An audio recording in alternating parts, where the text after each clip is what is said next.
Hi Node Buddies, I'm Dana Harvey here at RightMesh, and I'm here with Jenna and Laura, two of our lead UI UX designers. Ladies, I understand that you two are working on developing an app that is going to help people to communicate even when phone lines are down or internet service is off. Is that right? Yeah, that's correct. So the app we're developing right now is called Flare. It's an emergency communication app. So with Android phones, what we're doing is using the RightMesh platform to enable offline communication through a mesh network. So if there's, for example, an earthquake or something like that happens where the cell towers go down, you can't have internet, can't send text messages or anything like that.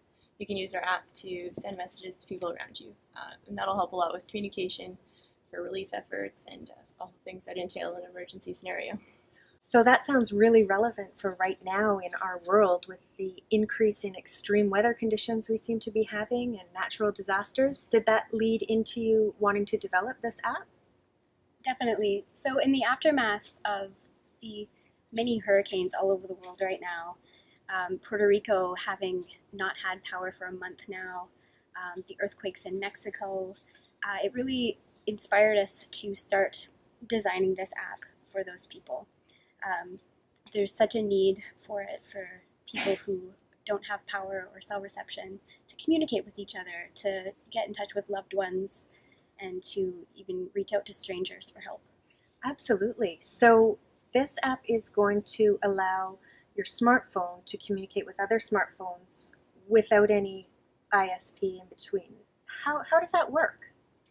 Yeah, so it's pretty straightforward. So if you have an Android device and you have an app with the Mesh SDK integrated into it, you're what we're calling a node body. So you can be used as part of this mesh network. So in our case, we'll just consider I have, say, this emergency app installed. You have a card game that has the Mesh SDK installed. You have the emergency app installed. I want to send a message to you, but maybe you're further away. I can send the message through your device, being a node body, to her device, and all of this is done completely offline. So we're using Bluetooth, Wi-Fi, and Wi-Fi Direct technologies, which are all available on your Android phone. You don't need anything else, and that's it. I suppose there would be quite a lot of use cases and reasons to want to communicate without having to go all the way up to the cloud or through the cell tower and back down. Have you thought of other apps you might develop or other use cases? Totally. So there are a ton of potential use cases for this technology. There's like small and large scale. So for instance, rescuers who need to find hikers in the backcountry who have gone missing.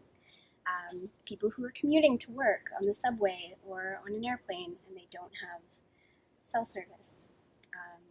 In situations where you have thousands of people, like concerts and sports events where the internet gets bogged down. And of course, we're really lucky here in Canada to have such good infrastructure for cell reception, but there are people all over the world who don't have that and don't have the access to cheap data like we do. Right. So I guess we kind of take it for granted here how easily, quickly, and inexpensively we can connect to the internet while there's still 4.1 billion people in the world who don't have the access that we do. So if a developer is listening and thinking, oh, that would really help if I develop something for these use cases, or if I have an app that I would like to extend the reach of, how do they find out about this SDK? Yeah, so we have a website for that.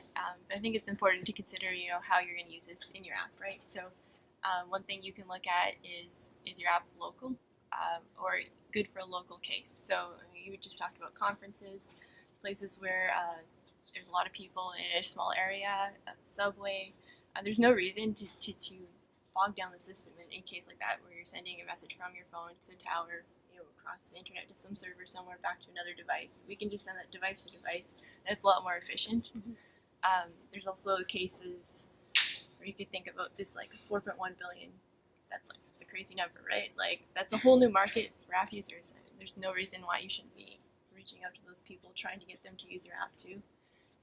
And the third thing I would also like to think about is kind of what we're doing with the emergency scenario, right? So that's a case where we've thought there won't be the infrastructure to support. There's a lot of things that you mentioned in that scenario as well. If you have an app that fits along those lines, it'd be great for that.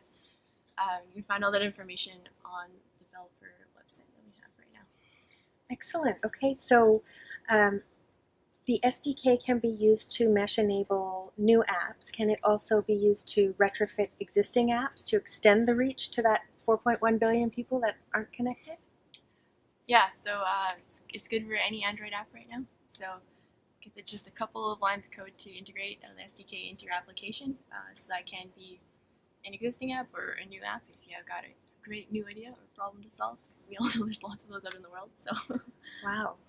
So there you have it, straight from RightMesh. If you have a use case that you're thinking communication without internet service would be of value, or if you have an existing app that you'd like to extend the reach of to those billions of people around the world who don't have access today, make sure you check out our developer portal at developer.rightmesh.io to apply for our beta SDK.